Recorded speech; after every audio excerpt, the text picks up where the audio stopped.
반갑습니다. 네, 저희 광남일보 6기 글로벌 리더 아카데미 9번째 강의를 해주실 노희상 휴먼 교육연구소장님 소개 간단히 하고 강의 시작하겠습니다. 1964년 동국대학교 윤리문화학과를 졸업하시고요. 1964년 87년입니다. 서울대학교 대학원 윤리교육학과 교육학 석사를 취득하였습니다. 경력으로는 현재 휴먼교육연구소 소장님과 사단법인 다물평생교육원의 교수로 계시고요. 경력으로는 국방대학교 정신교육원 교수, 그리고 한민족문제연구소 연구위원, 주간 글로벌 HR 편집주간님과 주간 대한채널의 논설위원, 그리고 서울대학교, 서울보건대, 백석대 등의 겸임교수를 지내시고 현재 또 자유통일연구원장님을 역임하셨네요. 저서로는 명강사론이 있고요. 용해시대, 그리고 21세기 대한민국 르네상스, 그리고 화랑 대륙을 쏟아 등의 다수가 있습니다. 오늘 강의 주제는 나의 조직의 가치를 높이는 길에 대해서 우리 노희상 소장님 모시겠습니다. 뜨거운 박수 부탁드리겠습니다.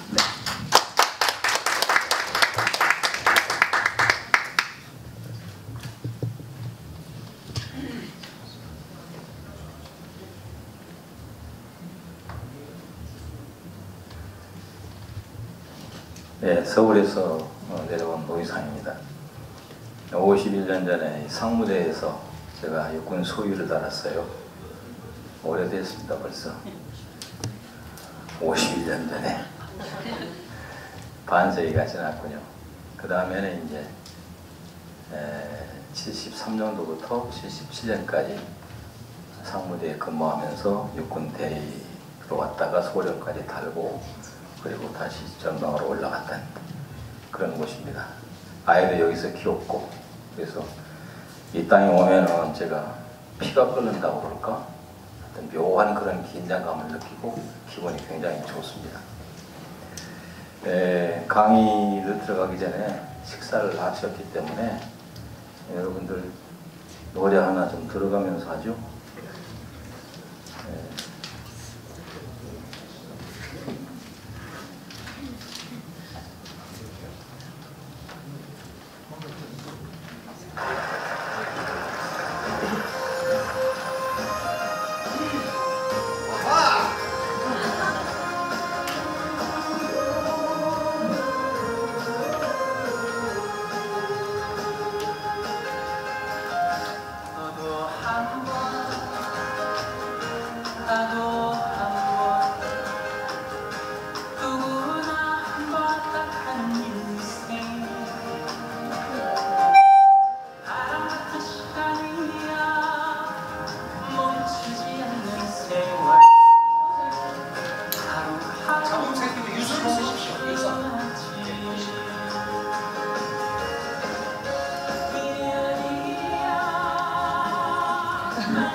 소화좀 되셨습니까? 예. 소풍 가듯 삽시다. 해봐야 뭐 엄청나게 많이 모으는 것도 아니고 엄청나게 출세하는 것도 아니니까 가볍게 즐겁게 삽시다. 예, 아까 소개해드린 대로 저는 나와 조직의 가치를 어떻게 높일까, 뭐 한 번밖에 없는 인생이라는 노래도 아까 나왔습니다만 살아있는 동안 죽을 때까지 제가 한 73년쯤 살아보니까 별거 없더라고요. 그래서 내가 속해 있는 가족, 가정, 사회, 직장과 내가 같이 동시에 발전하는 그런 방법을 찾아보는 게 행복하지 않을까. 여러분이나 저나 행복하려고 지금 사는 거 아닙니까? 지금 엄청 행복하죠. 그런데 제가 살아보니까 저는 행복한 줄 모르고 살았어요. 항상 불만이고 불평이고 찌들고 힘들고 괴롭고 나만 힘든 줄 알았는데 보니까 지나고 보니까 그게 다 행복이었다는 걸 이제 느꼈습니다. 그래서 철들자 노망이라고 그리 났습니다. 나 자신을 어떻게 재발견할 것인가. 개인, 남자와 여자라는 나 개인, 그 다음에 집단 속의 조직 안에서의 나라고 하는 하나의 구성분자, 대한민국 국민으로서의 나라고 하는 개인의 존재성, 이것을 찾아가자 하는 얘기입니다. 이 세상에서 대한민국이 제일 잘 나가는 것 중에 하나가 뭐냐면 사람 재산 때문에 그렇잖아요. 우리가 지금 안보 위기, 경제 위기, 재난 위기, 거기에 더해서 사람의 위기까지 겪고 있는데 사람의 위기만 잘 극복하면은 세 가지 위기는 이겨낼 수 있다고 봐요. 한국이 최고의 재산은 사람입니다. 가진 건 사람밖에 없어요. 사람밖에. 땅도 좁고 자원도 없고 뭐 있어요 죽을다거나. 그나마도 조망만한 나라가 허리가 동공하다 70년 동안 힘들어 살고 있는데, 근데 통일이 앞서온다고 지금 난리 피고 있는데 저는 걱정스러운 게 뭐냐면은 통일 오는 건 좋은데 북한 근로자들이 최저임금제 보장하라고 데모할까 봐서 사회복지를 남조선과 똑같이 해달라고 그러면은 그 재원을 어디서 마련할 겁니까? 생각해 보세요. 엄청난 겁니다 그거. 이게 우리가 단순한 감상적인 통일이 아니구나 하는 생각이 들어서 북한 사람도 필요하고 우리도 필요하지만 최고의 자산인 인간, 우리가 조직을 이끌고 기업을 이끌어 가는 데 있어서 토지와 자본과 시설, 기술, 정보, 경영, 그 다음에 마케팅, 문화 다 중요하죠. 그런데 그 중에서 가장 소중한 건 노동, 사람입니다. 사람이 모든 것을 관리를 하고 그 성과를 올리거나 내리기 때문에 그렇습니다. 어떤 사람이 할까? 저는 혼이 살아있는 사람, 창의적인 아이디어를 낼 줄 아는 사람, 그리고 소통을 할 줄 아는 사람, 외통수가 아니고 소통할 줄 아는 이 혼창통 세 가지 능력을 갖춘 사람이 필요한 사회가 아닌가. 모든 변화 발전의 기초는 사람인데 가치의 생산의 90%가 인간에게서 나온다고 그러죠. 아무리 인공지능이 발달하고 로봇이 뭐 설치고 공장을 움직인다 하더라도 그걸 움직이는 건 사람의 머리고 사람의 손이고 사람의 가슴이기 때문에, 그래서 이제는 혁신 마인드를 가진 사람, 뭔가 새로운 곳을 갈구하고 찾아낼 줄 아는 그런 사람이 필요한 시대가 되었다고 부릅니다. 지구상에 75억 명의 인간이 있습니다. 다 다릅니다. 주몽 드라마의 주몽으로 나온 송일국이 아들 셋도 다 다르죠. 대한민국 만세. 다 다릅니다. 한대에서 나온 쌍둥이가 다 다릅니다. 저희 어머니는 열을 낳습니다. 애를 20살에 형님을 낳고 22에 나를 낳고 아브라함이 뭘 낳고 하듯이 무려 20년 동안을 애를 낳습니다. 40살까지 애를 낳습니다. 항상 엄마는 배가 불렀습니다.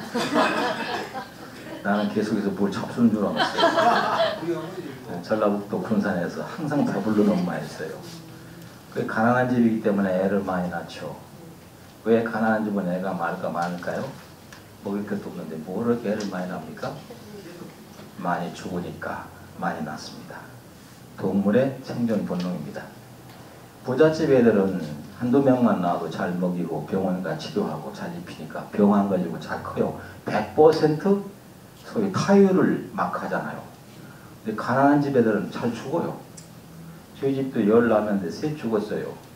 그래도 7알을 막 했습니다. 타율이. 셋 죽어서 형하고 저가 죽은 동생들 포대기 싸가지고 등에 메고 와서 공동묘지 묻고 그랬습니다. 페니실린 한 방만 맞으면 살릴 수 있는 애가 고풀 걸렸는데 그냥 죽어가는 그런 시대를 살았거든요.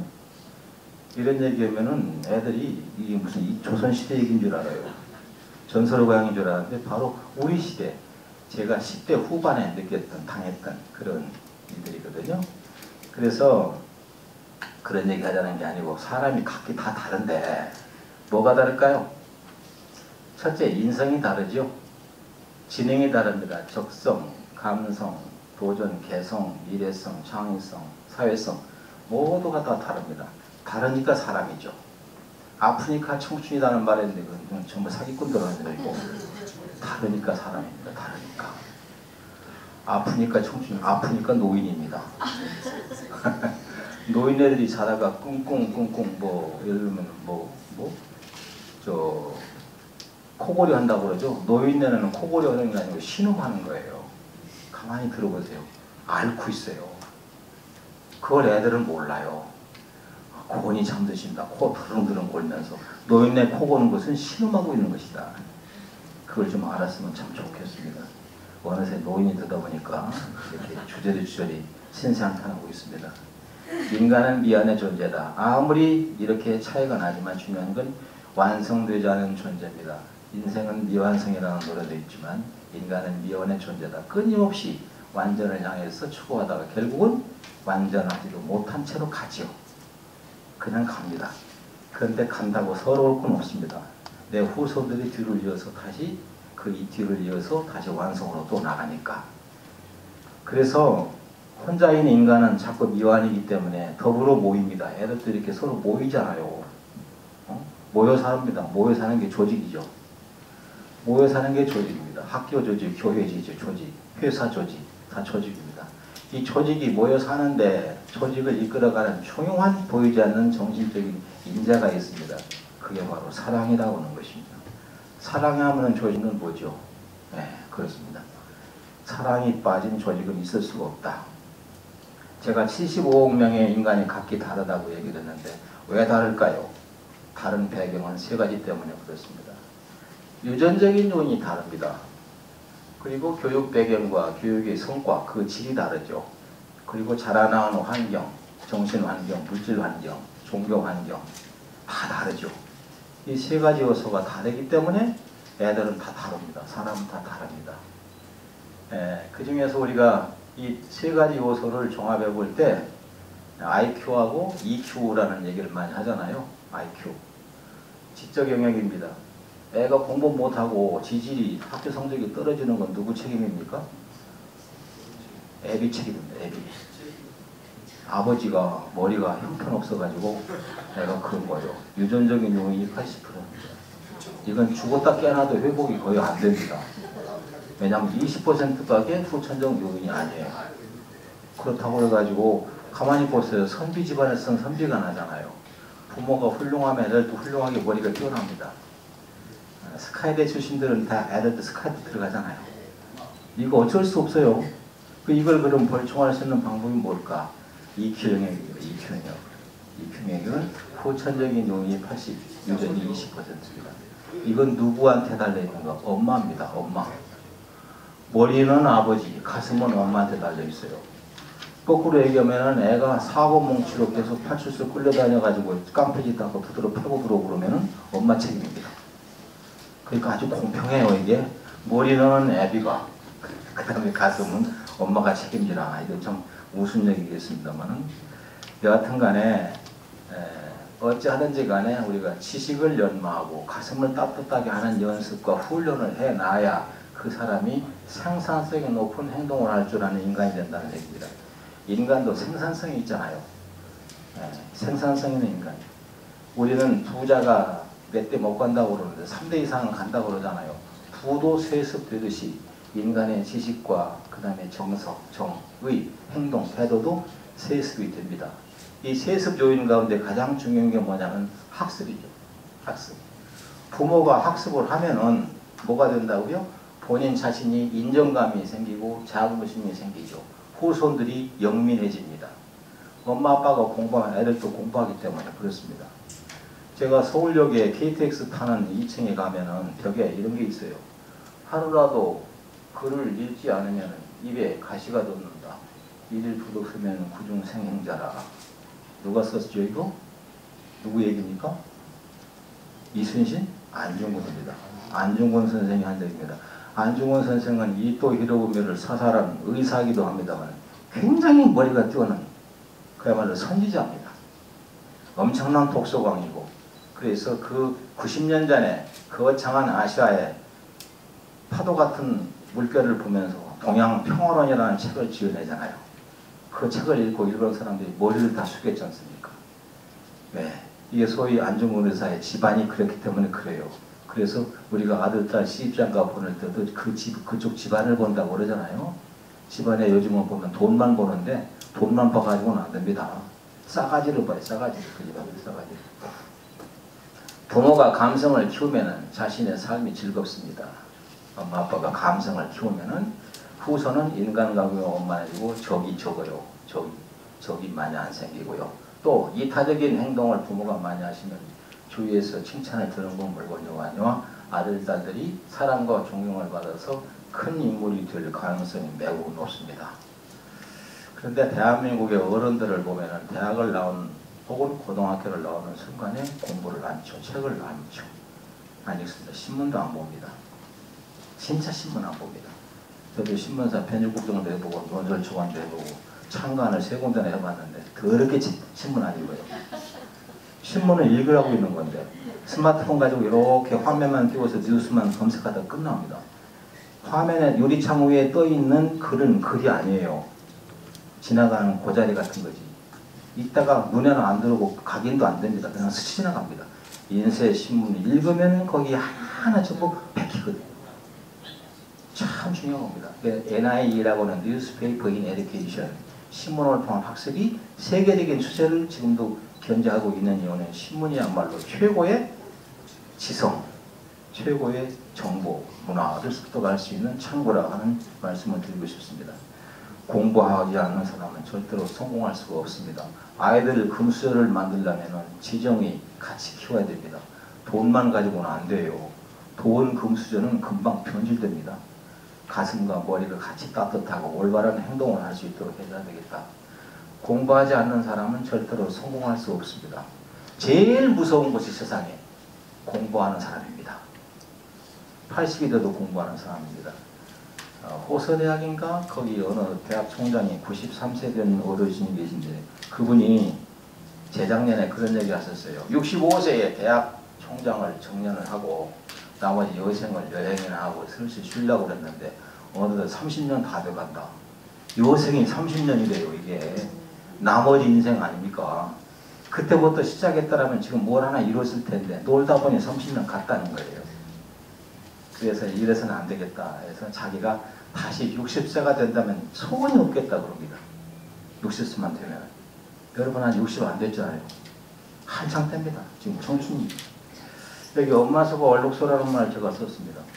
송아지 송아지 엄마가지 얼룩송아지라는 노래 있잖아요. 엄마소는 얼룩소 엄마만 닮았네. 엄마만 닮으면 상황을 지장이 없다. 우리 엄마가 세상에서 제일 훌륭하고 똑똑하고 예쁘다. 그 얘기잖아요. 근데 요즘은 미안한 얘기지만 여기 사모님들은 해당이 안 되는 얘기인데 애들이 뭐라고 부르는 노래를 송아지 망아지 얼룩 강아지 엄마 소도 얼룩게 돼지 닮았네. 그렇게 부릅니다. 왜? 엄마가 옥서집에 항상 바빠. 엄마가 섬그늘에 불 따라 갔는지 어디 갔는지 몰라요 지금. 그래서 애들은 엄마가 그리워요. 대화하고 싶고 엄마가 하기는 밥 먹고 싶고 얘기도 듣고 싶고 동화책도 같이 읽어주고 싶고 그런데 엄마가 안 계시다. 분명히 호적에 살아 계신데 해당 없는 얘기 여러분들은. 자 이런저런 얘기를 하다 보니까 요즘 제가 워라벨 분야에 많은 연구를 하고 있습니다. 아까 추가열 씨가 행복하게 살자고 얘기했는데 워라밸, work and life balance, 일과 내 생활을 균형을 잡자 하는 얘기거든요.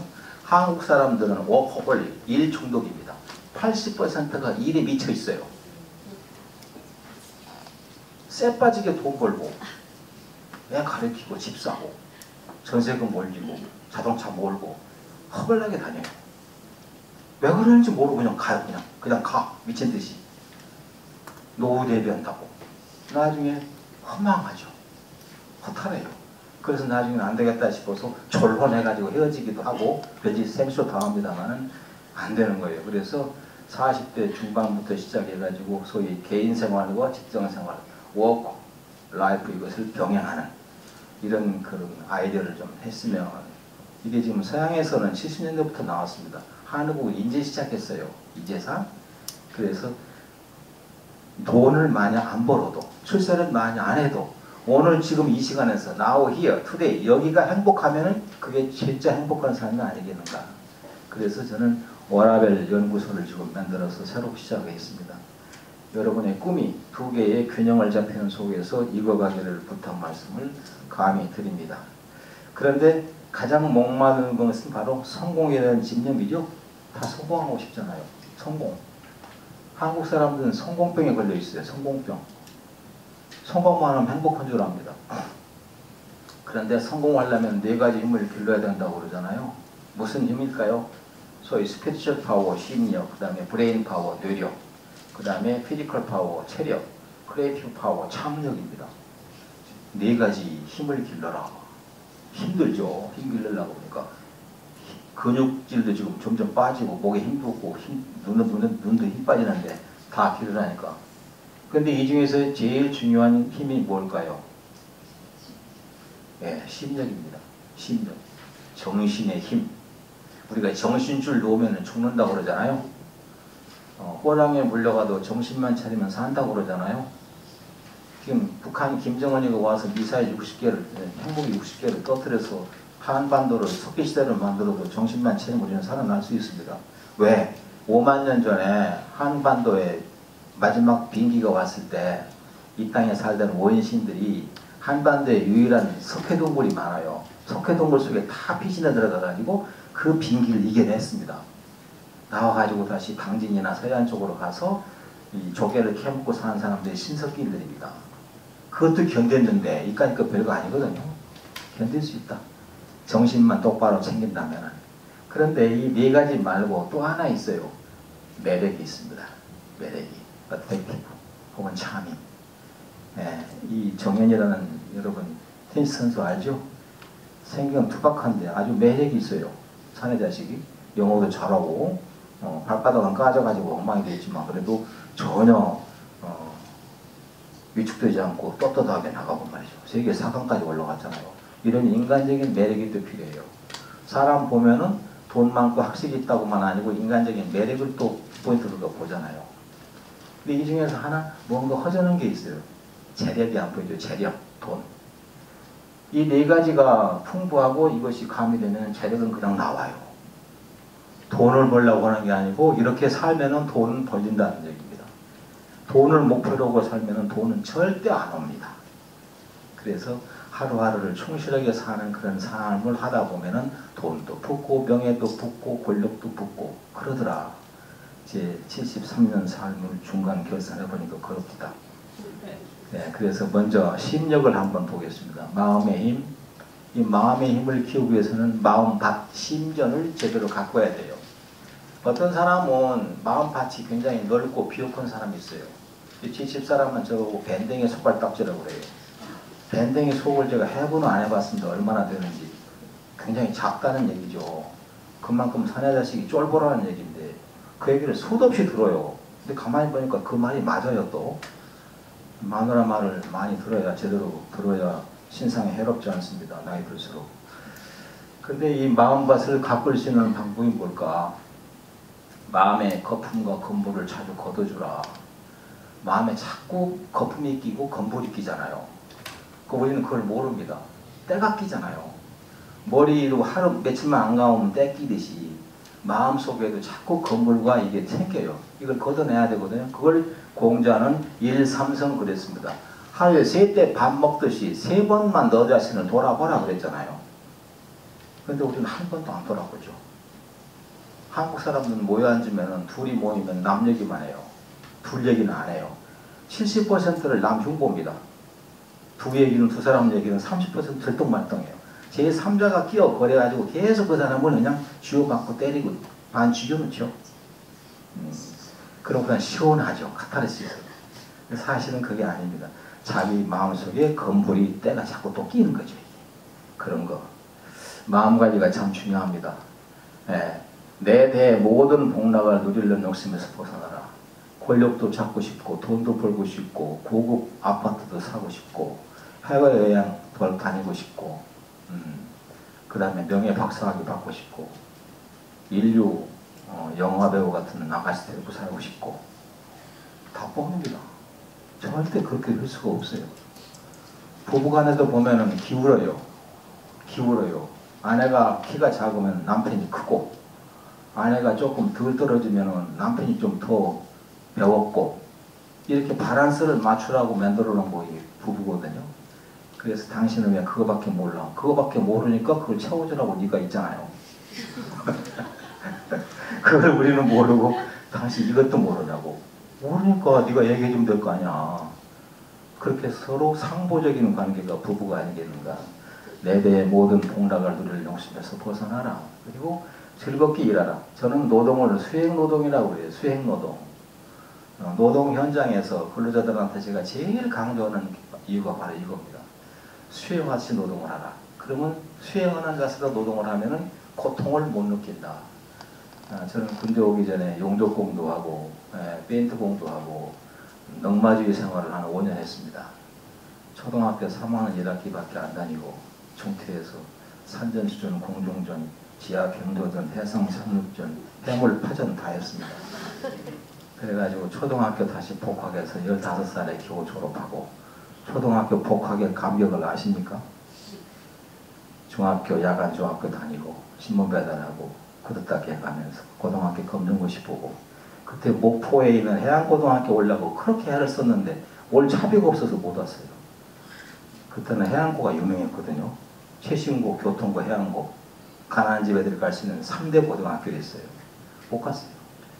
대학은 방통학 다니고 방송통신 다닐 때 상무대에 있으면서 서울 여기 광주 교대 출석 수업했습니다. 제가 2년 동안을. 그거 마치고 나중에 서울에 가서 동국대학교 편입해서 나오고 40살에 서울대학원을 나왔어요. 그러다 보니까 애들이 따라서 공부하잖아요.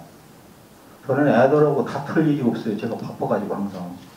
그래서 공부하라고 말 않고 내버려 뒀더니 따라서 애들이 합니다. 그래서 애들이 잘 됐어요. 큰애는 공군사관학교 나와가지고 대한항공의 기장입니다. 지금. 둘째는 이대하고 서울대 대학원 나오고 상해 부당대학에 박사 따가지고 지금 고대 교수예요. 잘 됐잖아요. 금맛에 삽니다. 자식농사 지어 보면은 재밌어요. 농사 가운데 최고의 농사가 자식농사가 아닌가 하는 생각이 들어서 공부도 그렇고 모든 일 자체를 수행하는 자세로 하자. 그러고요. 그 다음에 여기 전남지방, 특히 광주지방은 인문환경 굉장히 좋습니다. 문화예술, 소위 예향이라고 그러잖아요. 장전 선생이 써주신 서예 작품도 제 집에 걸려있어요. 지금 유명한 분이잖아요. 문화예술을 감상하고 창작활동에 참여하고 인문환경을 보듬으면서 내 스스로를 수양해가는 마음의 밭을 키우는 그런 노력을 하자. 끝으로 제가 하나 말씀드리고 싶은 건 SNS 피인에서 벗어나 하루에 한국에 일을 하지 않는 엄마들은 3시간 49분 코박고 있대요. 스마트폰에. 남자들도 3시간 이상 하고 있고 거기서 뭘 얻습니까? 지식을 얻고 정보를 얻고 상호 교류를 하고 거기서 즐거움을 얻고 그러잖아요. 근데 스마트폰을 열면 돈을 보십시오. 여러분 얼마나 돈 버십니까? 친구 몇 명 뒀습니까? 거기서 하루 종일 뭐 하고 계십니까? 들랑달랑 하면서. 저는 거기에 제 글을 씁니다. 사진은 찍어서 올립니다. 많은 사람들이 보여줍니다. 그리고 상담을 받습니다. 그 글을 모아서 책을 냅니다. 1년에 한 권씩. 그게 제 연습장입니다. 그게. 페이북하고 페이북 친구 1800명 클래스 친구 1000명. 그게 제 독자입니다. 책 써서 내면 500권은 사갑니다. 저는 시장을 만들었잖아요. 그리고 협의 오면 계속 제가 상담해드리고 대화하고 애들 교육하는 거 도와드리고 그럽니다. 그렇게 해서 여러분 생산적인 SNS 활용가가 되시라 하는 말씀을 빌어드립니다. 사람이 나이 들면 노인이 됩니다. 노인. 일본에서는 노인이라는 말이 없어요. 여기 보듯이 숙인이라고 그래요. 숙인. 더 머치워드 익은 사람. 노인은요 가만히 있으면 다 노인 됩니다. 나이만 먹으면 노인 돼요. 근데 숙인은 노력을 하잖아요. 나이는 그냥 먹고 뭔가 인품과 지식과 모든 것을 격식과 이것을 키워나가는 게 숙인이거든요. 그래서 이 숙자가 굉장히 좋은 거예요. 숙인이. 절대로 여러분 노인 되지 마십시오. 그 다음에 직장 문제인데요. 심리학 가운데서 직업 윤리의식이 약하면은 개인도 흔들리고 직장도 흔들리고 맨날 직장 가면은 서로가 흉보고 욕하고 남 탓하고 그러죠. 제가 직업윤리 분야를 강의를 참 많이 합니다. 회사 다니면서. 그런데 들어가는 순간 그 회사의 정문에 들어가 서 있는 수희 아저씨의 태도를 보면 그 회사의 직업윤리 정도가 딱 떠요. 그게 여러분 어느 부대에 가면 유병소의 유병의 태도를 보면 그 부대 분기를 알잖아요. 똑같아요. 참 무섭더라고요. 그래서 윤리도 다듬고 훈련해야 성숙하지 그냥 놔둔다고 되는 건 아니다. 성숙한 개인 윤리가 곧 고도의 집단 윤리로 성숙시킬 수 있다 하는 얘기입니다. 개인 윤리와 집단 윤리는 따로 국밥이 아닙니다. 이걸 위해서 우리 개개인들이 가져야 할 3가지 덕목을 말씀드리겠습니다. 첫째는 정기화해입니다. 나 자신부터 바로 잡고 그 다음에 남과 화합하라. 우리는 남 탓만 해요. 부하들 혼내기만 하고 자기 자신을 바로 세우는 일이 먼저라 하는 얘기입니다. 두 번째, 회사 후소예요. 좋은 그림을 그릴 때는 깨끗한 도화지가 필요하다는 얘기잖아요. 교육하기도 많이 나오는 얘기인데 지식보다 덕성과 인성을 먼저 기르도록 우리가 애를 쓰자. 세 번째는 황중자득입니다. 지금 글로벌 시대에 엄청난 환경 변화 속에서 정신을 못 차립니다. 기술의 변화부터 그 다음에 뭐라고 볼까요? 에너지 자원의 변화부터 쉽게 말하면 여러분 이제 화석 연료가 사라지잖아요. 석탄 석유가 필요 없고 뭡니까 전부 자연 환경 친화환경이 나오잖아요. 에너지가. 그러면 전기만 가지고 쓴다고 봅시다. 그러면 기름이 필요 없으면 주유소가 필요 없습니다. GS 칼텍스 SK 다 필요 없어요 이제. 그러면 탱커로리 기름 탱커로리 필요 없죠. 거기에 왔다 갔다 하는 기사 필요 없죠. 그러면 뭐가 필요할까요? 일렉트릭 폴 전신주 하나만 꼽아놓으면 쫙 스위치 꼽아놓고 아무나 갖다 꼽아놓으면 한 30분에 전기 충전되고 말잖아요. 어디 가나 다 바뀝니다. 이런 속에 이게 황중입니다. 황중. 아주 황망한 가운데 스스로 깨우쳐서 이치를 이겨나가는 거죠. 아무도 정답을 만들어낼 수가 없습니다. 학교에서 정답이 안 나옵니다. 연구소에서 정답 안 나옵니다. 문재인 대통령 정답 없습니다. 아무도 정답이 없습니다. 서로 머리를 맞대고 찾아내야 됩니다. 이게. 네. 이런 얘기를 하나 드리고요. 그 다음에 직장을 다니고 있는 사람들한테 제가 이런 얘기를 많이 합니다. 직장이 얼마나 소중한지 알아라. 출근할 수 있는 자리가 있다는 것, 내가 하루 몇 시간이라도 할 수 있는 일이 있다는 건 얼마나 소중한지를 알아라. 사람들은 직장을 잃어봐야 그걸 몰라요. 그걸 알게 돼요. 저는 48세에 명퇴를 당했습니다. 48세 명퇴. 곧바로 서기관으로 나가라 나왔습니다. 광주 사태, 광주 민주화운동 때 80년 5월 그때 저는 또 서울형으로 쫓겨났습니다. 희한하게 이상한 그런 때마다 밀려나요. 그런데 48세에 나와가지고 3년 동안을 병들을 앓았습니다. 나라에 충성한 죄밖에 없는데 내가 그냥 왕따 당했거든요. 나중에 다시 일어났습니다. 내 스스로 나를 일으키자. 아무도 나를 일으켜주지 않는다. 인상 팍팍 쓰면서 있어봐야 아무도 안 내주잖아요. 그래서 일어섰습니다. 나중에 스스로 만들어가지고 지금 51세부터 지금 22년째 혼자 살고 있습니다. 직장이라는 건 나와 가족의 생계수단입니다. 소득의 원천이에요. 돈 없으면 3개월만 여러분 통장에 봉급이 안 들어가면 여러분 미칩니다. 미치고 환장하려고. 6개월, 8개월 해보세요. 10개월. 이거 뭐 가정이고 뭐 다 파탄나버립니다. 이게 생계의 소득원이 된다는 사실을 우리가 분명히 알아야 됩니다. 그 다음에 자신의 존재와 삶의 의미와 사회적 가치를 확인해 주는 것이 직장입니다. 집에서 한 일주일만 놀았으면 일주일 놀아보세요. 미칩니다. 그것도 오래 못 놀아요. 제가 서울 은평구에 사는데 제 뒤에 있는 학교에 가니까 담벼락에 어떤 중학생이 내 꿈은 이렇다. 경찰 되고 싶다. 가수 되고 싶다. 스타일리스트 되고 싶다. 보컬 트레이너 되고 싶다. 이렇게 써 있어요. 애들은 이런 걸 원해요. 소방관도 원하고 판사, 검사 이런 건 없어요. 그죠? 대통령도 없어요. 묘하게도. 애들이 이렇게 꿈을 가지고 있다는 걸 여러분이 아시고 어떻게 키울 것인가도 곰곰이 한번 생각을 해보시라. 너는 이런 거 하라고 내가 학교 보낸 줄 아냐? 이런 게 없어서요. 이게 얼마나 소중한 직장들인데. 우리나라에 직업이 한 2만 개 됩니다. 근데 계속 생기고 없어지고 생기고 없어지고 합니다. 미래의 직업을 애들이 가질 수 있도록 준비를 해주자 하는 얘기입니다. 노동에 대한 인식입니다. 일터의식을 가지고 있습니다. 이건 서양 사람들이 많이 하죠. What's your job? 이렇게 얘기하죠. 너는 어디서 돈을 벌어먹고 사느냐 그 뜻입니다. 소위 돈 버는 소위 목구멍이 포도청이라고 하는 그런 의미의 일터의식이고요. 두 번째는 경력을 쌓기 위해서 더 나은 직위와 소득을 얻기 위해서 잠시 거쳐 지나가는 코스라고 하는 과정론이죠. 이게 스펙 쌓는 것이다. 세 번째는 소명이고 천직의식입니다. 소위 청교도들이 이런 의식을 많이 가지고 있는데 하늘이 내게 광주 땅에 2018년도에 살게 한 것은 이 직장에서 네 본분을 다하면서 보람 찾으라는 것이다. 이게 소명의식이에요. 하늘의 소명, 콜링입니다.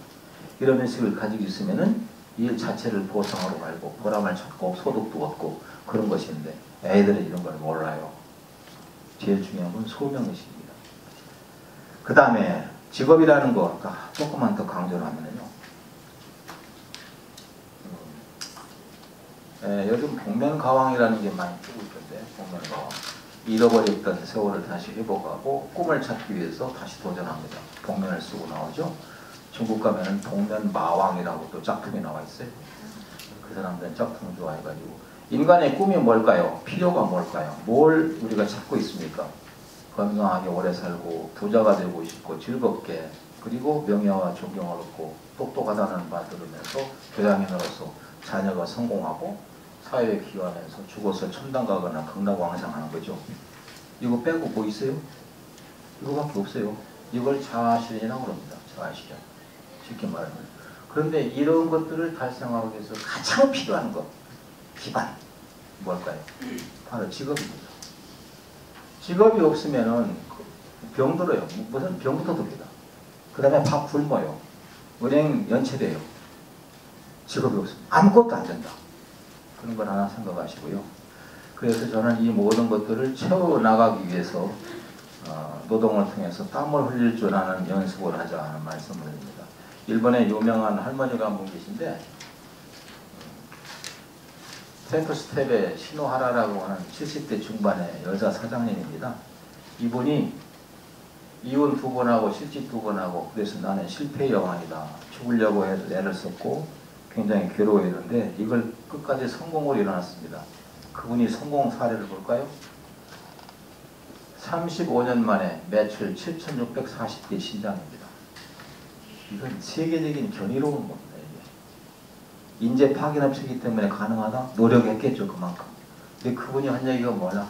내게 딱 맞는 일은 지구상에 어디에도 없다. 지금 하는 일에 열중하라. 그러면 반드시 보답이 온다. 사람들은 내가 하는 일은 시시껄렁하고 남들 하는 건 더 커 보이고 더 좋아 보이고 자꾸 그쪽으로 가려고 그러죠. 좋은 중소기업에 있다가 때려치우고 대기업에 가서 쫄자한다. 또 다시 더 묶어지고 또 나오죠. 대기업의 그 인사 담당자들을 만나서 대화해보면은 한 번 버리고 온 사람들의 경우는 소위 말해 감 때문에 계속 붙어 다니잖아요. 안 뽑아요. 또. 왜? 또 나갈 거니까.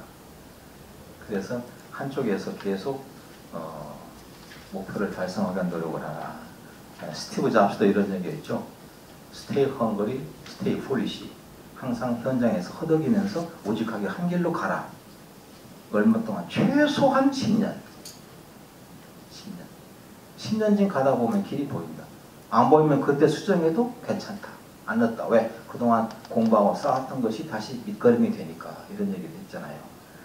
자, 지금까지 제가 시임력에 대한 말씀을 조금 직업윤리와 비교해서 여러 가지 말씀을 드렸고, 두 번째는 뇌력입니다. 뇌력. 브레인 파워. 학습하지 않으면 미래 비전이 없다. 예. 옛날에 제 어머니가 이런 말씀을 하셨어요. 무식한 귀신은 부족도 몰라본다고. 부족을 피해 갈 거 아니에요. 근데 기어 들어갔다가 죽어 귀신도 부식해가지고.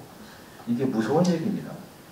우리가 지식이라고는 자원이요. 회사를 경영하거나 조직을 이끌어가는데 엄청난 자원이 되어 있습니다. 지금.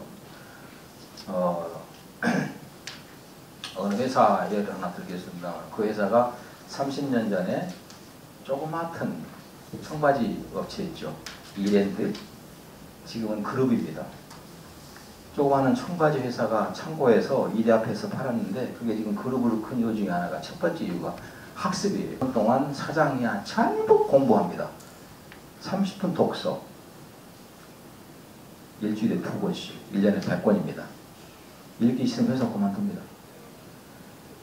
학습은요. 의무사항입니다. 성인의 경우. 그래서 그 회사는 무슨 문제가 터지면은 브레인스토밍이 벌어지는데 문제 해결력이 금방 나와요. 전 사원들이 전부 업그레이드 돼가지고 무섭거든요. 이게. 그만큼 지식이라는 것이 중요하다. 여기 제가 BNB 했는데요. 나의 브레인 수준이 나의 브랜드다. 나의 브레인이 나의 브랜드다. 누군가 보면 똑똑해 보이고 얘기하고 싶은 그런 사람도 있잖아요. 그 브랜드입니다. 개인의 브랜드가 있어요. 그 브레인을 결정하는 게 나의 브레인 수준, 뇌 수준이다 하는 얘기입니다. 지금은 전부 유목민 시대입니다. 계속 움직입니다. 이동합니다. 여러분 지금 집에서 오셨고 학교에서 오셨고 회사에서 오셨죠. 저는 서울에서 왔습니다. 동남아에서 유럽에서 다 옵니다. 174만 명의 외국인이 한국에 왔습니다. 한국인 740만 명이 해외로 나갔습니다. 있는 사람은 돈 쓰러 가고 없는 사람은 돈 벌러 오고 못 배운 사람은 배우러 옵니다. 계속 이동하는 시대잖아요. 풀을 뜯어먹으러 가는 유목민이 아니고 디지털 유목민, 소위 새로운 세계, 글로벌 세계를 개척하기 위한 유목민 시대입니다. 이 유목민 시대에는 평생학습과 융합 공부가 필수입니다. 융합 공부. 학문의 벽이 없습니다. 저는 윤리학 공부한 사람입니다. 이 역사부터 시작해가지고 오만 걸 다 합니다. 잡학 시대입니다. 이제는. 그게 융합이거든요. 융합. 그래서 학문의 경계를 없애면서 노력을 해가자 하는 얘기입니다. 디지털 글로벌 시대. 유명한 분이 한 얘기 있습니다. 잭 웰치. 21세기 기업이 살아남으려면 학습조직 운동을 벌여라 얘기를 했습니다. 어떤 사람이 필요할까? 혁명적인 사고와 상상력과 창의력이 풍부한 인재가 필요하다. 그냥 적당히 앉아서 밥이나 청내고 봉급이나 받아가는 사람들은 이제는 필요가 없는 시대가 됐다 하는 얘기입니다. 그래서 부단히 지력을 키워라. 지금 시골에 가면 찔레꽃이 폈습니다. 찔레꽃이 피는 시기는 모내기 하는 철입니다. 모내기. 저는 시골 촌놈이라 그거밖에 몰라요. 찔레가라는 자가 원래 여자 이름입니다. 찔레가. 몽골의 제패 같은 남자친구 신랑을 기다리다가 찔레가 혼자 서서 기다리다가 죽었어요. 그 자리에서 피어난 꽃이 찔레라고 그러죠. 그래서 찔레꽃이라고 하는데 찔레꽃이 필 때는 모내기를 하는 시절입니다. 왜? 그 전에 뭐가 필요해요? 지력 증진이 필요하죠. 땅심을 키우는 거. 우리 인간에게도 지력 증진이 필요해요. 그 지력은 알지자입니다. 나지자가 아니고 나의 지력 증진을 위해서 나는 지금 이 시간에 무엇을 하는가. 21세기 문맹은 읽고 쓰지 못하는 문맹자가 아니라 끊임없이 배울 줄을 모르는 사람이 문맹자다. 엘빈 토플러의 말입니다. 문맹의 개념이 바뀌었습니다. 글 모르는 게 문맹이 아니고 공부를 않고 그냥 옛날에 배웠던 거 가지고 한 40년 살다가 조용히 가려고 하는 사람들. 그러면은 남는 게 아무것도 없다. 특히 제가 아까 브레인 얘기를 했고요. 독서를 통해서 감성지능을 높이라고 얘기합니다. 지능에도 두 가지가 있어요. 지식지능이 있고 감성지능이 있습니다. 성인들의 경우는 지식지능보다도요. 지식지능이 인터넷 들어가면 다 나와요. 감성지능이 필요해요. 감성지능이. 그래서 역사 드라마를 보시고 역사책을 읽고 문화활동을 하시고 답사도 가고 여행도 하시면서 많은 걸 느껴야 됩니다. 그게 감성지능이거든요. 감성지능이 풍부한 사람한테는 어떤 사람도 다 옵니다. 이렇게 포용력이 생겨요. 날카로워지지 않고요. 여유가 생기고 그러더라 하는 말씀을 드립니다. 네, 또 학습하지 않으면 점점 자기의 존재 가치가 사라집니다. 아까 제가 신문을 강조했습니다. 신문은 사회의 종합교과가 서이며 참고서이자 문제집이면서 해답집입니다. 김대중 대통령이나 노무현 대통령은 저와 친구입니다만 동갑인데 저보다 3개월 생일이 늦어요. 그분은 광주 오시고 저는 교환 오시라 화수에서 자주 만났습니다만 권양숙 씨도 잘 알고 이 두 어른은 상고밖에 안 해요. 하나 목포 상고, 하나는 부산 상고. 대통령 됐습니다. 그 힘이 뭐냐? 신문입니다. 이 잡듯이 있습니다. 이 잡듯이. 여러분 이 잡아봤죠? 이 잡아봤어요? 진짜 이 잡듯이 신문을 봤어요. 그 안에서 모든 걸 봅니다. 저도 하루아침에 눈 뜨면 4시 반에 신문 착 떨어집니다. 그는 가지고 1시간 일을 잡아요, 제가. 그래야 제가 먹거리가 생기니까. 제 필수입니다. 오리고, 찢고, 발기발도 만들어서 손녀딸 줄 거, 마누라 줄 거, 아들 줄 거, 며느리 줄 거, 우리 딸 줄 거, 내 거. 신문을 걸레로 만들어요. 신문을 착착 모아가지고 페이지를 팔려고 하지 말고 걸레로 만드세요. 1년에 15,000원짜리 걸레입니다. 최고의 걸레입니다. 그거. 지식 걸레입니다. 신문을 읽으십시오. 7분 동안만, 7분 동안만. 그러면 대충 넘어갑니다. 이제는 DB 시대가 아닙니다. KB 시대예요. KB 시대. KB가 뭐냐? 나리지먼트 베이스. DB는 누구나 합니다. 자료 갖다가 딱 폴더에 집어넣고 딱 USB로 집어넣으면 되잖아요. 근데 KB는 지가 스스로 생산해야 되거든요. 나의 지식을 만들어야 됩니다.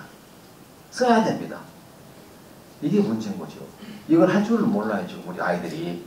젊은 사람들 경우는 더 지금 힘듭니다, 이게. 헨리 키신저 어머니가 이런 얘기 했다고 그러죠?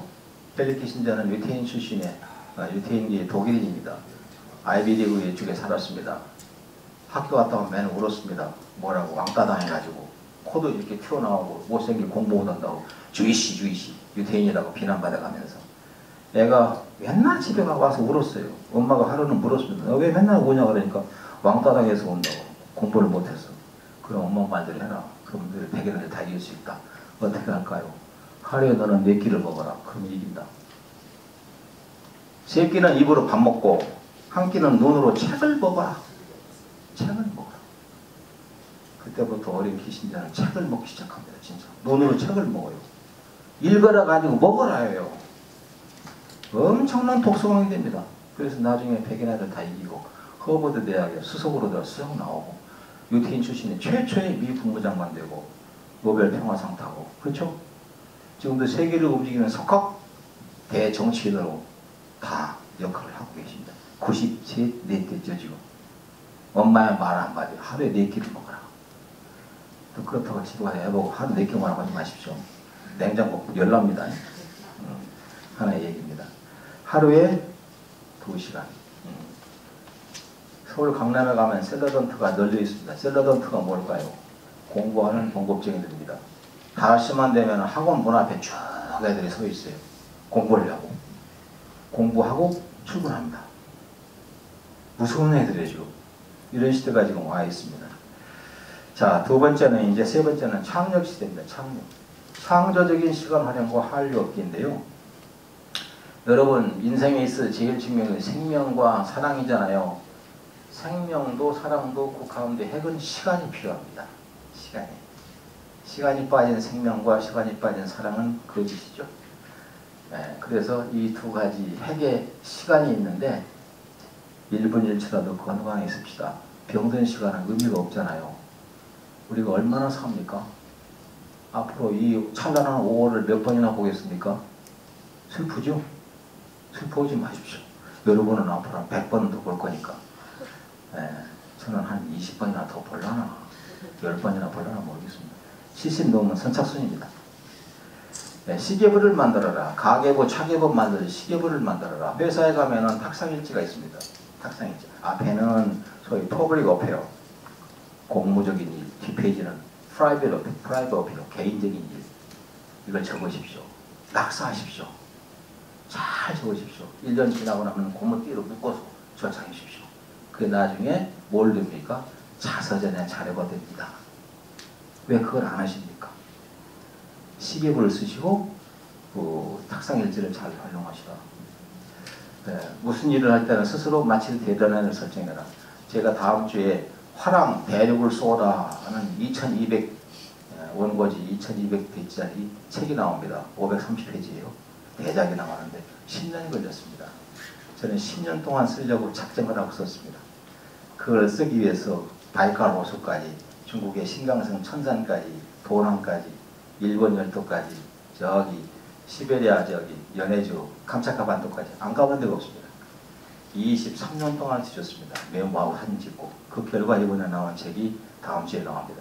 그걸 쓰고 나면은 정말 저는 허탈할 겁니다. 이제 당분간 또 병나겠죠. 집사람이 하도 뭐라고 그래요. 당신 뭐 그렇게 쓰고 있냐고. 제가 하는 얘기. 여자는 애를 낳고 남자는 책을 낳는다. 웃기고 있네. 돈도 못 벌면서. 스스로 내 할 일을 대단한 세워가지고 제가 합니다. 앞으로 5권 더 쓰고 갈 겁니다. 하루에 2시간이 남아요. 아무리 편지 따도 2시간 남아요. 이게 2시간을 잘 활용하라 하는 얘기입니다.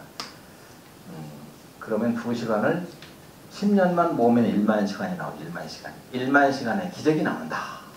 1만 시간의 기적이라는 책이 있잖아요. 저는 이것을 제 스스로 입증한 사람입니다. 물고기와 개는 남이 안 보는 시간에 알이 찹니다. 여러분 이거 다 아시잖아요. 시골에서 보면은요, 이 똘에서 흘러가는 개들이 막 살아가는데 남이 안 볼 때 알이 차지. 남 보는 데서 공부하면서 지가 알 찹니까?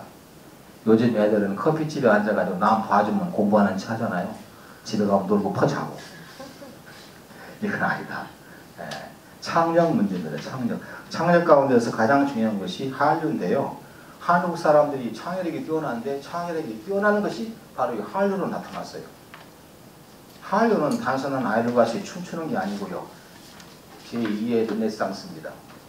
제2의 르네상스. 이게 미래 산업이에요. 우리 아이들은 이걸로 먹고 삽니다. 앞으로. 이걸로. 백남전의 비디오 아트에 대해서 미국에서는 이렇게 평가했습니다. 백남전의 비디오 아트는 제2 르네상스의 단초를 열었다. 한국이 지구상의 인류사의 제2의 르네상스를 지금 열었습니다. 한류가. 대장금 드라마 시작된 것이 K-팝으로, 그 다음에 예능으로, 그 다음에 K-랭귀지, K-뷰티, K-메디, K-푸드, K-에듀, K-스포츠, K-하우징, K-게임, K-패션, K-웹툰 수많은 영역으로 커졌습니다. 이게 다 해야 될 미래 먹거리입니다. 이걸 할 수 있도록 애들이 한다면 하게 해주십시오. 뭐 머리 만진다. 야, 너 서울대 나올 내가 미장원 채를래? 하게 하세요. 그냥 하고 싶다는데 괜찮습니다. 이제는 학력과는 무관한 사회입니다. 이제. 그 중에서 한국의 의료가 뛰어나죠. 세계에서 최고로 뛰어난 실력이 한국의 심장수술입니다.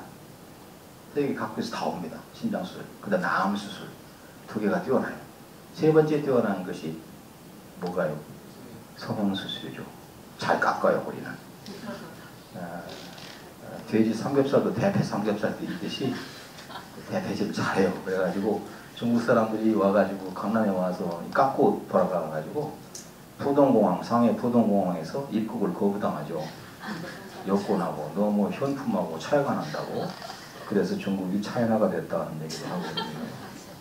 하여튼간에 이런 것들이 전부 K컬처가 되어 있어요. K컬처.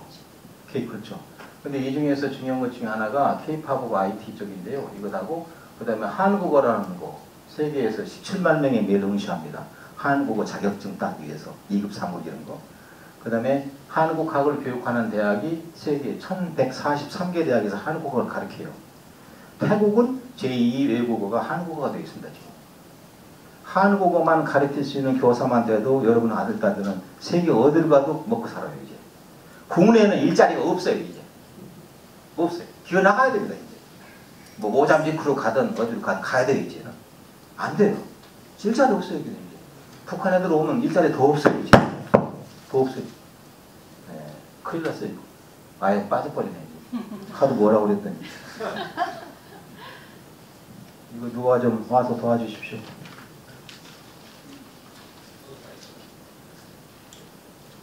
화면이 빠졌어요. 저쪽이 연결되고 우리가 잘못했는지. 네, 그러면 교재를 보면서 진행을 하겠습니다. 나중에 보시고요. 네, 교재 넘기면은 그 이효리가 앉아있는 장면이 나오죠? 보십니까? 이효리가 앉아있는, 요즘 효리네 민박집이 뜨고 있는데, 효리가 지어가면서 이상하게 생긴 원시인 같은 남편하고 같이 앉아가지고 민박집을 할까요? 그것도 새로운 트렌드잖아요. 네. 이제는 안 되거든요. 서울에서 아무리 떠가 효리 시대는 끝났거든요. 스스로 알아서 살아가는 겁니다, 이제. 그런 것도 우리가 참고로 알자. 거기서 제가 촬영 얘기를 했는데, 여러분, 육신을 경영하라고 그랬습니다. 육신의 건강. 육신의 건강이 뭡니까? 병들면 아무것도 못 이룹니다. 여러분, 지금, 여러분의 일생 중에서 지금이 제일 건강한 때죠. 3년 뒤에 거울 보십시오. 달라요. 왜냐면 할머니가 쳐다보고 있고 할아버지 쳐다보고 있습니다. 저는 5년 전에 뇌졸중으로 쓰러졌습니다. 그래가지고 반 죽었어요. 왼쪽 전 전부 다 갔어요. 지금도 이쪽이 조금 안 좋아서 이 타이프간에 약간 문제가 있어요. 약간 살아났습니다. 이 기적입니다. 이거. 삼성 서울 삼성병원에서 제가 지금도 하나의 연구 대상입니다. 뇌경색으로 쓰러졌는데 동전 500원짜리만 하는 게 까맣게 하얗게 죽었거든요. 근데 3일 만에 그 뺑 돌아가지고 이렇게 금방 핏줄이 생겼어요. 이게.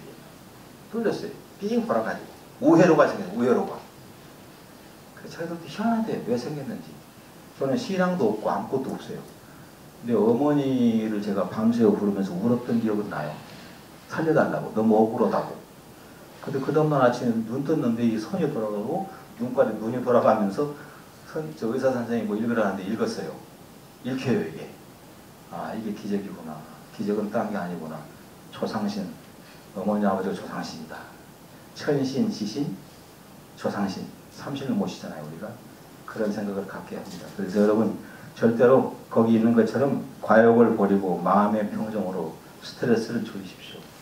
스트레스는 큰일 납니다. 쌓이면 그대로 어느 날 가요.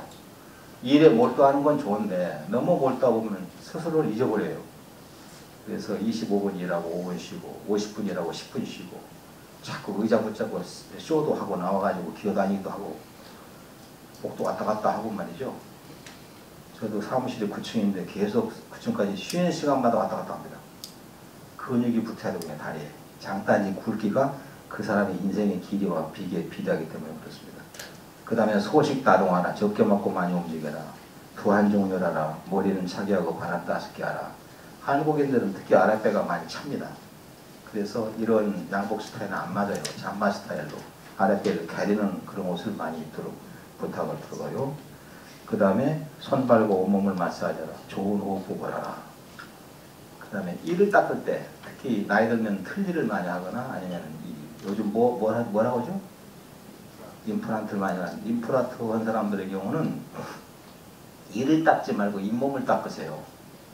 잇몸. 이는 닦을 필요 없어요. 그냥 찌꺼기만 빼면 되고 잇몸을 계속 마사지해서 튼튼해야 이게 안 빠집니다. 나이 들면 잇몸이 약해져요. 자꾸 흔들립니다. 임플란트 할 경우에는 이게 잇몸 자체가 약해져도 몰라요. 차도 모르고 뜨거도 모르고 썩어도 모릅니다. 병들어도. 계속 치약이나 아니면 그 소금 같은 걸로 해서 잇몸을 단련시키면 좋다는 얘기입니다. 그 다음에 금연하시고 절주하시고 그건 알아서 하십시오. 많이 드시려면 드시고. 그런데 술을 많이 드시면 5년 먼저 갑니다. 정확히 5년 가시고 싶으면 많이 드시기 바랍니다. 그러나 가급적이면 오래 삽시다. 자가용은 연구처와 같다. 이게 누가 한 얘기인가? 황수관 박사가 한 얘기입니다. 자가용은 연구처와 같다. 연구처가 뭡니까? 내가 죽을 수 있는 거고 생명을 단축하는 거잖아요. 가급적이면 걸어라 하는 얘기고죠. 누우면 죽고 걸으면 산다 하는 얘기를 많이 했습니다. 또 네, 쭉 얘기를 하다 보니까 시간이 됐습니다만 한 20분만 더 하고 질문 받겠습니다. 그 다음 페이지 넘기면은 조직 활성화의 지름길이라는 게 있죠? 조직 활성화의 지름길. 자, 회사를 이끌어가거나 저도 여행사도 해보고 신문사도 해보고 여러 가지 해봤습니다. 조직을 이끌어가기 힘들어요. 특히 머리가 똑똑하고 학력이 높고 가방끈이 긴 사람일수록 조직 속에서 조직 일원으로서 활동을 안 하려고 자꾸 삐져나가려고 해요. 이게 문제가 있습니다. 한국 사람들이 가방은 길어요. 가방끈은 길어요. 가방끈만 길어요. 가방 안에 얼마 아무것도 없어요. 그게 문제거든요. 제대로 배운 사람 같으면 가방끈도 길지만 가방 안에도 튼실하면서 조직 안에서의 원업된 일원으로서 기여를 해야 되는데 그걸 못해요. 그래서 저는 조직 활성화하기 위해서 거기 써있는 것처럼 조직 구성원의 사고와 행동의 질을 높이고 조직의 구조를 효율화하고 대내의 소통과 인간관계를 원만히 하기 위해서 뭘 할 것인가? 자연 생태계에서 배우자 그렇게 봅니다. 여러분 갈라파고스에서 자라는 거대한 거북이가 있습니다. 갈라파고스의 섬에 가면은 거북이가 한 번에 알을 200개를 낳죠. 200개를 낳습니다. 밤새 낳습니다. 구덩이로 이렇게 해가지고 저 뒷발로 해서 이렇게 날개로 구덩이를 파고 거기다가 알을 낳는데 마지막 날 때는 거북이가 울면서 낳습니다. 울면서. 얼마나 아프겠어요. 사람은 애 하나 낳기도 죽을 지경인데 애를 200명이나 낳잖아요 지금. 그러놓고 나서 다시 흙을 덮죠. 그리고 저는 이제 기어나가죠. 그 다음에 68일쯤 되면 거기서 이제 삑삑삑하고 이제 새끼들이 기어나오는데 잔나비 같은 게 기어나오는데 다 사는가? 얼마 산다고 나와 있습니까? 2%만 삽니다. 98%는 죽습니다. 새가 잡아먹고 개가 잡아먹고 다 잡아먹어요. 2%의 생존율. 배추나비는 3%의 생존율. 남재천에서 방류한 연어 치어의 생존율은 5%. 나머지는 다 죽습니다. 자연의 생존율. 기업의 생존율은 한국의 100대 기업이 40년 살아남은 비율은 12%.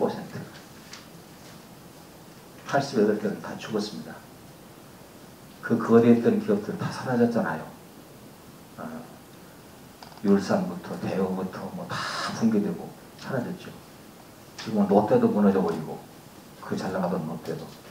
미국의 경우는 40년 지탱하는 기업이 34%입니다. 한국은 12%입니다. 정치권으로부터 국세청으로부터 엄청난 공격이 있기 때문에 더 이렇습니다. 정경유착도 또 엄청나고 이런 것을 살아남기 위해서 자연에서 배우자 하는 얘기입니다. 그러려면은 숲속에 살고 있는 모든 미생물과 그리고 거기에 서 있는 나무와 식물들과 똑같은 역할을 할 수 있는 숲의 구성원으로서 개개인이 역할을 다짜 하는 얘기입니다. 거기 보면은요, 숲과 조직은 거의 같아요. 구성원의 역할과 책임이 똑같습니다. 다만 숲 안에 있는 모든 미생물과 물과 그 다음에 나무들은 서로 흉보역하지 않습니다. 스스로 뭘 합니까? 조화와 균형과 존중과 배려를 통해서 상생을 하잖아요. 우리나라 기업들은 아니면 조직들은 그게 부족해요. 서로 헐뜯고 모략하고 줄서고 고발하고 요즘은 또 내부 고발이 또 유행해가지고 그냥 골탕 먹이고 자기 회사 이런 일들이 굉장히 많습니다. 그래서 저는 이런 것들을 이겨나가기 위해서 몇 가지를 얘기하고 싶습니다. 다음 장에 보면은요 이게 나와요. 조직 목표 달성을 위한 5대 준칙이라고 나오죠. 보입니까? 거기 보면 첫 번째 위기감을 가져라고 나오죠. 위기감을 가져라. 위기감 가져라 하니까 야, 뭐 북한이 핵무기 쏘니까 위기감 가져라. 그게 아니고요. 내 삶에 대한 위기감. 내가 이대로 오늘 저 편히 쉬고 한 일주일만 놀면은 내 다음에 어떻게 될지, 우리 회사가 어떻게 될지. 여러분 우리나라에 유명한 50대 후반 접어든 이경규라고는 그 코미디언이 있어요. 동국대 제 후배입니다만 이 녀석이 지금도 뭐라고 그러냐면요. 후배들한테 가서 특강을 지난번에 하는 걸 봤는데 나는 아침에 눈 뜨고 나면 내 자신을 벼랑 끝에 세운다. 벼랑 끝에 세운다. 어디로 넘어질지 오늘은. 어떤 아플 때문에 넘어질지. 무엇 때문에 넘어질지. 항상 위기감을 가지고 나를 다스린다. 위기감은 나를 다스리는 하나의 기준이다. 그래서 50대 후반의 이경규가 지금도 방송국에서 돈 받고 먹고 살고 있다. 이러고 있는 거예요. 확실한 얘기지 않습니까? 네. 네, 미래는 불통행하니까. 두 번째, 거기 다섯 번째 부분 변혁을 통해서 경쟁을 확보하라 그런 얘기입니다. 변화 혁신이라고 그러죠. 변화신학이 뭡니까? 변화와 혁신, 저녁이잖아요. 시골에서 논두렁에 보면은 구렁이가 뱀이 허물을 벗어놓습니다. 저는 그런 걸 참 많이 봤습니다. 허물 벗는 것도 봤고요. 뱀이 왜 허물을 벗습니까? 패션쇼 합니까? 살려고 벗습니다. 살려고. 뱀 허물 안 벗으면 죽습니다. 갇혀서. 인간도 허물이 많잖아요. 제가 허물이 많습니다. 허물 많으면 보수할 거 아니에요. 근데 허물 많습니다. 제 허물입니다. 제 잘못입니다. 그리고 안 벗어. 허물을 벗어라. 스스로 허물을 자기가 벗어야지 남이 안 벗겨주잖아요. 스스로 허물을 벌 수 있는 준비를 계속 해야 되겠다 하는 말씀을 하나 거기에 드립니다. 모든 조직원들이 그러자. 다음 페이지에 보면은요, 질서에 대한 얘기가 나오는데, 저는 질서를 이렇게 봐요. 그 베어링이라는 게 있습니다. 베어링. 이렇게 둥글둥글해. 안에 좀 똥똥한 게 그게 돌잖아요. 그게 베어링이 빠져버리면은요, 바퀴가 안 돌아요. 다 큰일 납니다. 망가져버리잖아요. 마찬가지입니다. 질서라고 하는 것은 조직의 베어링이다. 제일 큰 질서가 정신 질서입니다. 사원들이 정신 차리고 일을 하면은 산재사고가 안 나요. 한국의 산재사고가 1년에 지금 11조가 날아갑니다. 11조가. 엄청납니다. 사소한 것 때문에, 부주의 때문에, 회사가 불나고, 땡크로리가 엎어져 불나고, 난리가 나잖아요. 그 다음에 두 번째는 위치 질서. 내가 위치해야 될 곳, 내가 있어야 되고, 내가 가지고 있는 물건이 있을 곳이 있어야 됩니다.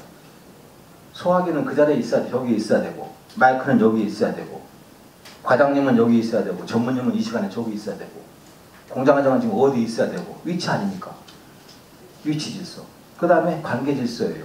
기계와 나, 조직원 상하 간에, 소비자와 생산자, 직원 상하 간에, 상사와 부하.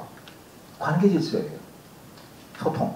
그 다음에 역할 질서입니다. 내가 할 일은 내가 하는 거 해야 되는 거죠. 근데 이상하게 회사에 가보면은 어느 한 사람한테 일이 밀려요. 다 복주합니다. 반 정도는 놀고 있어요. 한 놈만 조언하는 거예요. 가만히 보면. 그런 게 비일비재예요. 역할 질서. 이 네 가지를 뱅뱅뱅 돌려야만은 인간과 물자와 기술과 정보, 자본, 기계가 제대로 돌아가서 그 회사가, 그 조직이 목표를 달성할 수 있다 하는 그런 말씀입니다. 그 다음에 그 밑에 보면은 활 쏘는 장면이 나옵니다. 보이죠? 예, 제가 경남 산청에 다물평생교육원 운영하고 있습니다. 거기 엊그저께 들어온 해군 장병들 활 쏘기 시작을 시켰어요. 거기 있는 여군 한 분입니다. 이게. 왜 이런 말씀을 드리냐면은 요즘은 힐링 시대라고 얘기하는데 힐링과 웰빙을 합쳐가지고 힐링이라고 그래요. 육체적으로는 웰빙이고 정신적으로는 힐링이잖아요. 잘 먹고 잘 사는 건 중요하지만 머리가 맑고 또 뭔가 평화로운 상태, 행복한 상태를 만들려면은 이 두 가지가 갖춰져야 돼요. 그래서 개인과 조직이 같이 워라밸 시대로 나가야 이게 이루어진다는 그런 개념을 거기다가 설명을 한 거고요. 그 다음 장에 보면은 3내 3의 마인드를 가지라고 했습니다. 이게 뭘까요? 세 가지를 이해하고 세 가지를 사랑하라. 나는 생산직이다. 나는 영업직이다. 나는 마케팅이다. 나는 사무직이다. 내 역할만 하지 말고 일터를 사랑하고 인간을 사랑하고 노동을 사랑하라. 이게 3M입니다. 그 다음에 내가 가지고 있는 기술, 우리 회사의 시장, 우리 회사의 경영, 역삼각형입니다. 이 세 가지를 같이 이해해야 돼요. 이런 3위3회의 애사심이 없는 직장인은 자격 이탈입니다. 군생활하는 분들은 아시겠습니다. 군대 가면은 상사에 대한 명령 복종하고 국가에 대한 충성을 합니다. 국회에 대한 충성 경례를 합니다. 충성의 대상이 국가와 상관해서 퇴직한 다음에 군대에 나와서 직장에 가면은 직장에 대한 충성으로 바뀌는 거죠. 그게 교단이 됐던 회사가 됐던 간에 충성의 대상만 바뀌어요. 그런데 그걸 우리는 몰라요. 저는 회사를 운영하겠다고 합니다. 300만 원 받은 직원의 경우는 1000만 원의 회사에 이익을 주라. 그래야 네가 300만 원 계속 받을 수 있다. 왜? 300만 원을 받았으면 그걸 먹고 살고 보너스가 또 있어야 되겠고 주주들 이익 줘야 되고 재투자해야 되고 그 다음에 뭐예요? 자기 봉급의 3배를 일을 해야 돼요. 근데 우리나라 근로자들은 우리가 일한 만큼 다 나눠달라고 그래요. 인건비가 12% 이상 되면 그 이상은 망합니다. 더 이상 못 가. 하는 말씀을 참고로 드리고요. 이왕 말씀 나왔으니까 거기 9번에 보면 불량 조직원의 행태라는 게 있죠. 끝으로 이거 하나 마치겠습니다. 회사에서 유감스럽게도 공과 사를 구분하지 못하고 제멋대로 행동하는 사람들이 의외로 많습니다. 누구 백을 믿고 뭐 어떤 대학 나왔다고 유학하라고 별별 짓 다 해가면서 스스로가 갑질하려고 하는 사람들이 의외로 많아요. 두 번째, 자기만이 정의라는 오만 속에서 남을 비판만 하려고 합니다. 자기는 비판할 준비가 안 되어 있어요. 남만 비판해요. 상대방을 배려하지도 않고 이해하려고도 않고 회식에도 안 가고 욜로족이 욜로족 홀로만 살려고 하는 독야청청하는 사람도 있습니다. 그런 사람은 혼자 집에 가 살아야 돼. 라면 끓여 먹고 회사에 나오면 안 돼요. 혼자 일해야 돼요. 그런 사람들은. 조직이라는 게 뭡니까? 사회거든요. 사회면 사회 구성원으로서 역할과 책임이 있어요. 의무가 있고 그걸 모른다는 거죠. 아마추어 알바식을 갖고도 부끄러운 줄 몰라요. 제가 몰랐습니다. 아직 저 미숙합니다. 언제까지 미숙할 겁니까? 미국 같으면 벌써 잘려버립니다. 한마디 잘못하면. 그런데 우리는 너무 원정적인 기업만 하다 보니까 그냥 놔둬요. 앞으로 잘해? 앞으로 잘해? 몇 번이요? 아닙니다. 그냥 심할서 그 다음 징계 그냥 끝나버리는 거예요. 한국은 너무 원정적이다는 거. 매사에 물질주의적인 태도로 접근한다. 제가 중국을 많이 다닙니다. 중국 근로 현장에 가보면요. 사회주의 중국입니다. 잔업이 나와요. 일이 있어요. 18시, 6시면 일 끝납니다. 그러면 다 퇴근할까요? 사회주의니까. 사장이 얘기를 해요. 일이 좀 남아있다. 들어갈까? 알아서 해줍니다. 다들. 잔업수당 필요 없어요. 더 중요한 것은 모든 근로자의 성과에 따라서 봉급이 다 달라요. 입사가 같아도 봉급이 다 다릅니다. 희한한 사회주의 거기 보면. 그래서 진짜 개인의 능력에 따른 평등이에요. 거기 가보면. 그래프가 있어요. 그래프가 이렇게. 여러분 우리 보험회사 애들 가보면 그래프가 있잖아요. 그와 같은 식으로 개인의 실적에 따른 봉급이 나오는 거예요. 이게. 중국의 노동 현장에 가보면은. 근데 우리는 그게 아니에요. 입사했으면 똑같이 승진해야 되고 똑같이 봉급받아야 되고. 그런 게 어디 있어요? 놀아도 승급, 놀아도 봉급, 아마추어도 되고 알바시까지 된다? 아닙니다. 그 다음에 또 하나, 집단 위주의 직장에서 개인 위주로 사고합니다. 출퇴근도 자기 마음대로, 개인 통신도 마음대로. 삼성전자에 가서 제가 놀란 게 뭐냐면은 삼성전자 사원들은 회사 전화 못 씁니다. 책상 위에 있는 전화 사적으로 못 씁니다. 거기에 있는 컴퓨터 가지고 개인 일 못 봅니다. USB도 못 뽑습니다. 일체 볼펜 한 자로 종이 한 장 못 가져갑니다. 왜? 공과사가 포함되어 있습니다. 전화하려면 자기 핸드폰 가지고 나와서 하거나 공중전화합니다. 그래서 삼성이 무서운 거예요. 철두철미합니다. 그런데 우리나라는 보면 집에서 쓰는 볼펜 집 가져가고 종이도 가져가고 뭐 가져가고 집거 다 집어주나 갖다. 이런 게 비일비재하더라 하는 얘기입니다. 그 다음에 원하지 않는 보직이나 불리한 여건이 되면 사표내고 경정사로 이동한다. 회사 기밀 다 가지고 빼돌려가지고 언론 프레임하고 이런 것들도 아직도 남아있어요. 유혹에 넘어가서 기밀을 유출한다. LG전자 같은 데서 대만에다가 팔아먹고 10만 달러 파는 것도 걸렸잖아요. 국정원에서 산업보안팀에서 잡아내잖아요. 이런 거. 그 다음에 성폭력, 성차별의식을 갖고 함부로 대하는 거. 여성 특재성들에 대해서. 이런 것들이 비일비재하게 많더라. 제가 끝에 이렇게 썼습니다. 직장은 게임방도 아니고 PC방도 아니고 회계실도 아니다. 자산단체도 아니다. 돈을 벌어야 사는 게 기업이고 직장 조직입니다. 그런데 이걸 모르고 그냥 놀이터로 알아요. 알바시가 갖고 와서 껌 씹고 앉았고 제가 동사무소 가지고 놀란 게 하면 동사무소 직원의 3분의 2가 놀고 있어요. 그런데 지금 미안하지만 공무원 증원 온다고 그러잖아요. 그것도 좀 문제가 됩니다. 사실은. 기업들은 진짜 한 사람이 1타 3피라고 한 사람이 세 몫을 하고 있습니다. 지금. 근데 공직사회는 그게 없어요. 지금. 느슨합니다. 쉽게 말하면 나라가 망하기 전까지는 봉급은 나오니까 이런 식으로 가지면 안 되겠다. 그래서 나와 조직을 하나로 키워가는 그런 의미에서 나의 행동이 곧 나의 유언이라고 맨 마지막에 썼습니다. 이게 뭐냐면은 누가 이런 얘기냐면은 김야견이라는 목사가 자 유명한 윤동주 시인의 생가 김정성 용정 시 명동촌에 가면 그 윤동주 시인의 생가가 있어요. 지금은 거기 뭐라고 써냐면 중국 조선족 윤동주 시인의 집이라고 써 있어요. 중국 조선족입니다. 그 사람이. 한국인 아니에요. 중국인입니다. 거기 가면은 옛날 교회가 있어요. 명동교회라고. 그 벽에 나의 행동이 곧 나의 원이라고 써 있어요. 이 글을 읽는 순간 저는 망치로 뒤통수만 같았습니다. 내가 나중에 죽기 전에 다 후손들을 몰아넣고 지금부터 유언한테가 받았어 하지 말고 살아서 행동하는 거 말하는 게 아이들한테 주는 유언이다. 이 얘기입니다. 무섭잖아요 이게. 아이들은 엄마 아빠의 뒷꼭지를 보고 자랍니다. 사원들은 여러분들의 높은 분들의 과장급 이상 분들의 뒷꼭지 보고 행동하고 욕하잖아요. 이만큼 무서운 것이다. 끝으로 거기 다짐이라는데 오른쪽에 보면은 나는 내일의 꿈을 이루기 위해서 오늘 무엇을 해야 하는가 써 있습니다. 이건 제가 계속 강조하는 것이죠. 이 항목을 하나 여러분 이렇게 복사를 해가지고 써서 여러분 단말기 앞이나 집에 오더라도 이렇게 냉장고 앞에다 붙여놓으십시오.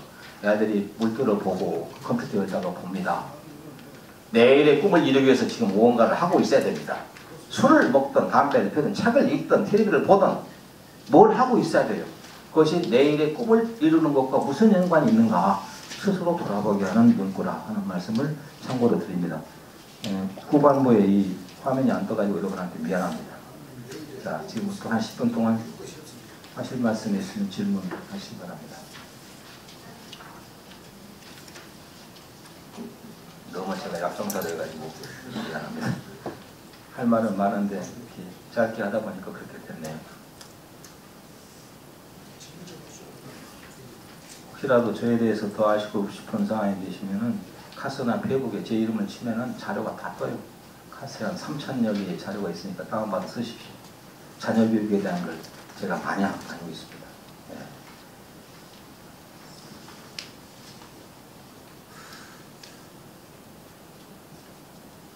혹시 뭐 많이 피곤하신 것 같은데 끝낼까요? 끝내도 되겠습니까? 예. 고맙습니다. 잘 들어주셔서 건강하십시오.